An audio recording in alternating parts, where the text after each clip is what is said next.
Hi friends, welcome to ESQ Masterclass. My name is John Ting. I serve as a coach for attorneys, whether they're a solo practitioner just starting out or been in it for 5+ years or in other law firm settings. What I do is to keep you accountable and share other tips on how you can grow your firm and sustain it.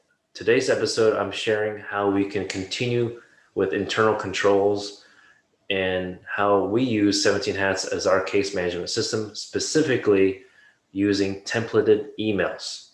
Because especially in immigration world, a lot of things are the same standard language. However, of course, there's a couple situations where it's different, such as needing to input different receipt number or receipt date, or providing the cutoff date for on the processing time schedule when we need to submit an inquiry. Keep in mind the ultimate goal is for the client, right? To increase the touch points, but really also to save yourself and your team time from typing up the same thing. Now, I'm sure you've had this thought that there has to be a way to have a template email. And maybe your case management system has this. I hope they do. If they don't, please consider 17 Hats. I am not sponsored by them. I'm not an ambassador or anything like that. I just love the product and I've had it for 3 or 4 years.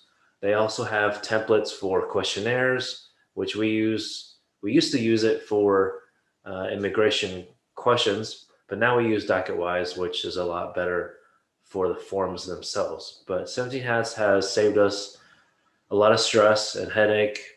We have template emails from onboarding the client, from when we share the receipt notice, when we need signatures for certain forms, because even in the signature email, we have, let's say, the 485 needs to be signed on a specific page, and the petition needs to be signed by the petitioner. So we list out specifically the page number so that there is no confusion for these clients, and we don't have to type that out every single time because it should be the same every single time until, of course, USCIS updates the form. We also have a template email when the case has concluded. So we thank them and we ask for a review. And that's also part of the workflow. Another example of a template email we have saved is for following up with clients.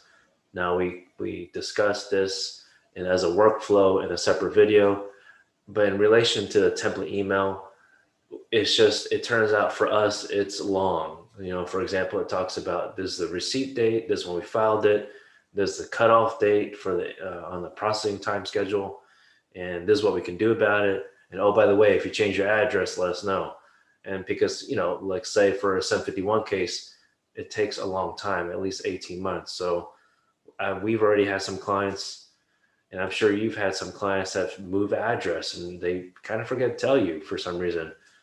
So we tell people, by the way, that you need to tell us that you change your address as if we are your family. I mean, I would hope they would update their family about that. But anyways, there's so many other situations where we have a template and how we organize our emails for each type of case is, for example, AOS for 1 through like 10, for example, or RC for removal conditions 1 through 10. So it's very easy for the team to find it as a drop down. So I've done a lot of talking. Now let's dive into the actual 17hats.com so you can see what I'm talking about. But first, if you're new to our channel, please click subscribe and click the bell so you get our future notifications of our content. And also smash the like button. Please leave a comment if your system has some kind of features that 17 Hats offers, or, for example, if you have a question about 17 Hats in general, I'm happy to answer it.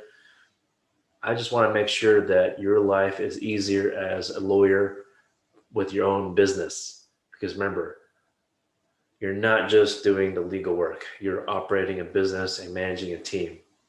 So without further ado, let's get into the system. Hey y'all, I wanted to show you also our templates. So you go to the top right on 17 Hats, the little icon of pages, and then so we have templates of emails. Also, if you scroll all the way down, it's just too long. So, but we have templates of emails, contracts, and questionnaires. I used to have questionnaires for immigration questions on here that we set up ourselves, but now we have DocketWise. So DocketWise takes care of that for us, and it flows in for us very smoothly. So we don't have to cut and paste the answers like we used to when we had a different system. But anyway, I want to show you most importantly on why templates are important in immigration type case, or really any case, because oftentimes it's really the same information over and over. It's just a different client, and especially with immigration, there's different timelines. So this is with. So I want to show you an example of follow up with a client to give them a status update.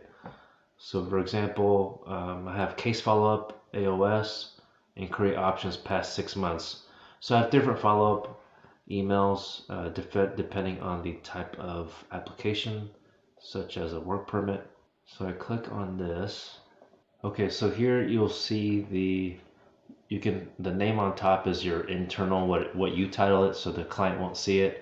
And then you have the subject line of the email. You can select what type of email it'll be, when you send as a regular email, or if you can send out as a contract. This situation, it's as a regular email. And then you have hi, and then you insert a token for the first name, or however you want to refer to them as, or full name, for example.